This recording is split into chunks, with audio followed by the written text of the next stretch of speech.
Aujourd'hui, nous allons parler de ces deux nouvelles concernant la crypto-monnaie Radio Kaka. Je ne sais pas si vous êtes au courant ou pas, mais ne vous inquiétez pas, car on va en parler tout de suite. Et ce n'est pas tout. Nous allons aussi parler du Royaume-Uni, du CTO de Ripple, des jeux Web3 et du delisting des crypto-monnaies. Donc, si toi aussi tu veux en savoir plus sur ces pays, plateformes et crypto-monnaies, contenu, ok? Salut. Ici, c'est la chaîne Crypto, Monnaie et Investissement. Et sur cette chaîne, nous parlons de deux thèmes, les crypto-monnaies en général et quelques business en particulier. Alors, si ces deux thèmes vous intéressent, n'hésitez pas à cliquer sur s'abonner, activer la cloche de notification pour ne rien rater sur toutes les vidéos d'urgence. Et prenez place, car il y a de la place pour tout le monde, y compris vous, quelle que soit votre position géographique. OK? Mille merci à tous ceux qui sont déjà abonnés, qui mettent des commentaires et qui partagent mes vidéos. Grâce à votre contribution, nous sommes déjà à plus de 7000 abonnés. Et je vous dis merci du soutien. On va dans le but. Mais oui.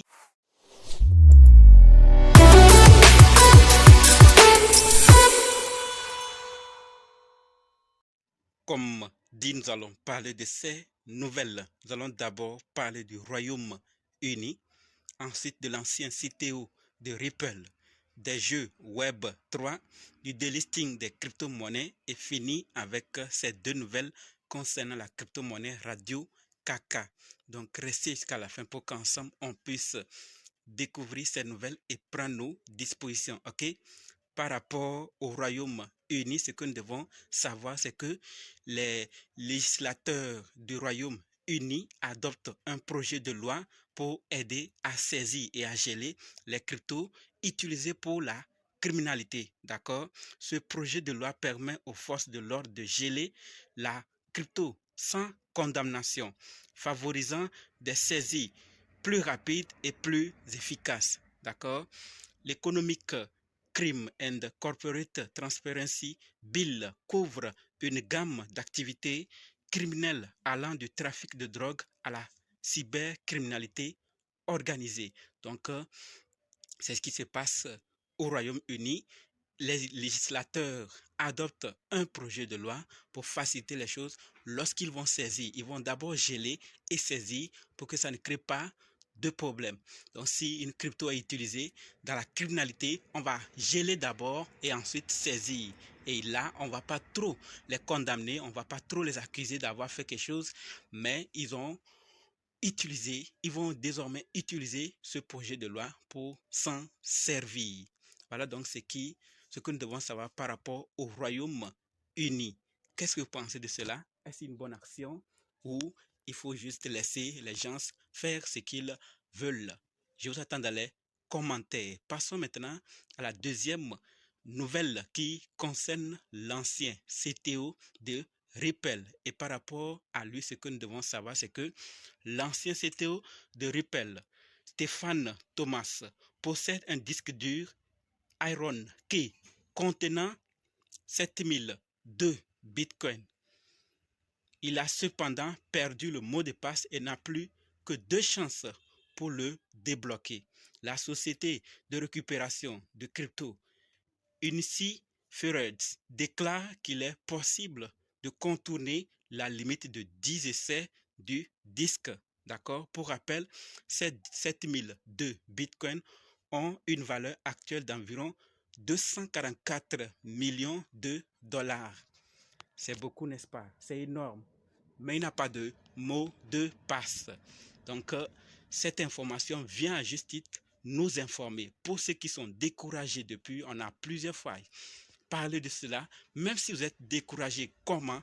D'accord? Ce que vous avez espéré faire avec les cryptos, s'ils prenaient de la valeur, même si vous êtes désespéré, comment? N'oubliez pas les mots de passe. Les informations qui vous permettent d'accéder à votre échangeur ou portefeuille, ne les perdez pas. Gardez-les à chaud, très loin et surtout dans des endroits sécurisés de sorte que même des années après, vous puissiez les découvrir. Parce qu'aujourd'hui, la monnaie peut ne pas prendre de la valeur, mais les années à venir, ça va prendre de la valeur. Donc, prenons soin de nos mots de passe. Même si c'est combien nous avons investi, ça peut donner aussi quelque chose dans les années à venir. C'est la leçon que je tenais à partager et vous aussi.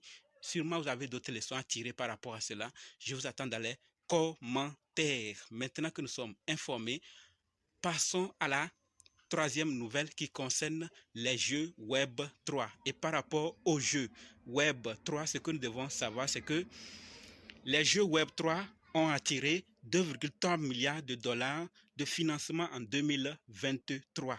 D'accord? Les investissements dans les jeux de blockchain sont en hausse de 600 millions de dollars au troisième trimestre de 2023. Le total de 2023 ne représente que 30% des investissements totaux de 2022. Donc, ce qu'on a investi en 2023 représente juste 30% de 2022. Donc, par rapport à ceux qui disent que les jeux, les gens ne jouent pas, les gens ne s'intéressent pas, cherchez encore et vous trouverez que vous avez tort parce que beaucoup jouent. Ça dépend des sociétés. Dans certains continents, dans certains pays, les gens jouent beaucoup. Donc, ça fait que plusieurs jeux sont les bienvenus. Et encore que la blockchain récompense maintenant, tous les jeux qui seront créés via la blockchain vont sûrement exploser parce que il y a du win-win. Vous jouez, vous gagnez. Vous voyez? Donc, ça va sûrement intéresser. Et comme il y a l'argent derrière, les gens vont même, certains vont consacrer beaucoup de temps pour ces jeux. Donc, voilà ce que je voulais partager par rapport aux jeux. Et si vous êtes un développeur de jeux, vous y connaissez, pensez-y à vous lancer et surtout créer un jeu via la blockchain pour permettre du win-win, play to earn. D'accord? Voilà ce que je voulais partager par rapport au jeu Web 3. Et maintenant qu'on est informé, passons à la quatrième nouvelle. Et là, ça nous surprend tous. Qu'est-ce qui se passe? C'est le delisting des crypto-monnaies. C'est la quatrième nouvelle, comme je l'ai déjà dit. Alors, qu'est-ce que nous devons savoir? On nous dit clairement que les delistings de crypto des exchanges battent des records.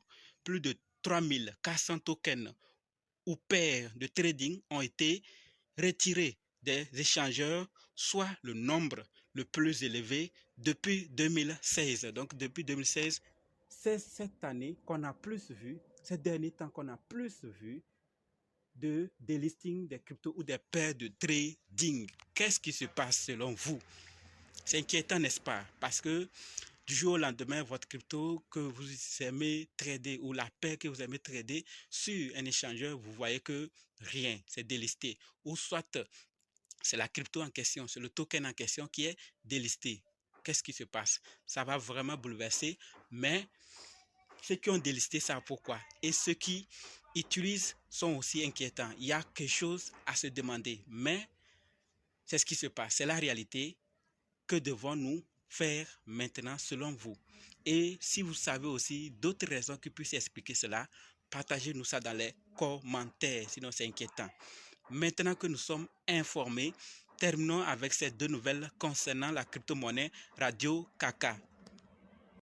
Alors, si toi qui me suis actuellement, tu veux savoir comment analyser une crypto-monnaie, comment acheter une crypto-monnaie, comment vendre une crypto-monnaie, comment sécuriser une crypto-monnaie, alors sache que tu es au très bon endroit, car il y a une formation disponible qui peut t'aider à le faire toi-même, sans l'aide de personne. Bref, être indépendant. Donc, quels que soient les cas, si vous êtes débutant ou ancien, si vous êtes intéressé, préparez juste un budget de 20 000 francs CFA ou 35 $ ou 30 € et dites simplement, je veux ta formation. Soyez prêts d'abord avant de me contacter. OK? Et on va faire le programme pour commencer.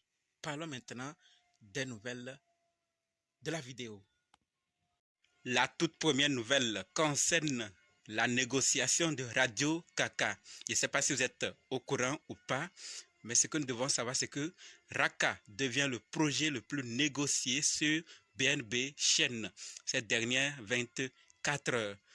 Plusieurs fois, nous avons parlé que Radio Kaka fait partie des top 10 des projets les plus négociés ou fait partie des top 10 des classements effectués par rapport à plusieurs thèmes. Aujourd'hui, nous voyons clairement que Radio Kaka devient le projet, la monnaie la plus négociée sur BNB Chaîne ces dernières 24 heures. La question à se poser, qu'est-ce qui se passe? Qu'est-ce que les gens savent sur Radio Kaka actuellement ou qu'est-ce qui veut arriver?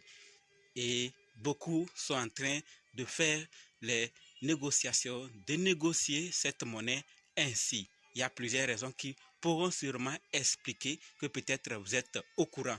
Donc, Partagez-nous si vous en avez quelques-unes des raisons. Mais ce que je voulais qu'on sache tout simplement, c'est que Radio Kaka occupe le top 1 des projets les plus négociés sur BNB Chaîne ces dernières 24 heures. Je vous attends dans les commentaires pour vos avis. Maintenant, parlons de la deuxième nouvelle qui concerne le listing. Je ne sais pas également si vous êtes au courant ou pas, mais sachons clairement que Radio Kaka est désormais répertorié sur OKX Perpétuel.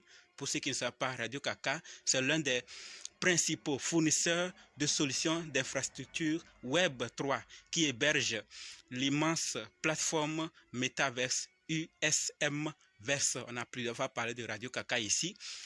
Et OKX, c'est un échangeur cryptographique de premier plan auquel font confiance des millions d'utilisateurs.